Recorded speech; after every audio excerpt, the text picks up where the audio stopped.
લખતર ગામમાં પાણી સમિતિ દ્વારા નાખવામાં આવેલ પાણીની પાઇપલાઇન ફેલ ગઈ હોય તેવો ઘાટ. પાણી સમિતિએ ટેકનિકલ જ્ઞાન વગર પ્લાન એસ્ટિમેટ કરતાં ઓછી ઊંડાઈએ પાઇપલાઇન નાખવાની મંજૂરી આપતા પાઇપલાઇન ઠેર ઠેર લીકેજ. લખતર ગ્રામ પંચાયત મહિલા સરપંચના પતિએ જ્યારથી વહીવટ સંભાળ્યો ત્યારથી ગામની હાલત કથળી છે. લખતર ગામના છેલ્લા 2 વર્ષમાં નાખવામાં આવેલી અંડરગ્રાઉન્ડ ગટર લાઇનના પાઇપના ISI માર્કા વગરના હોવાનું કહેવાઈ રહ્યું છે.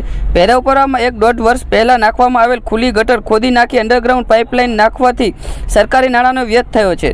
ત્યારે સરકાર દ્વારા લખતર ગામ અને પરા વિસ્તારની સુવિધા માટે પાણી સમિતિ દ્વારા નાખવામાં આવેલ પાણીની પાઇપલાઇન પાણી સમિતિએ ઓછી ઊંડાઈએ નાખવાની મંજૂરી આપી હોય અનેક જગ્યાએ લીકેજ છે. લખતર ગામના ભેરવપરા, મફતિયાપરા, જુગતરામ દવે સોસાયટી વાલ્મીકી વાસમાં પાણી આવતું નહીં હોવાથી મહિલાઓને 1 થી 1.5 કિલોમીટર સુધી માથે બેડા ઉપાડી પાણી ભરવા આવવું પડે છે. ત્યારે લખતર પાંજરાપોળ વિસ્તારના લોકોના જણાવ્યા મુજબ તેમના વિસ્તારમાં પાણી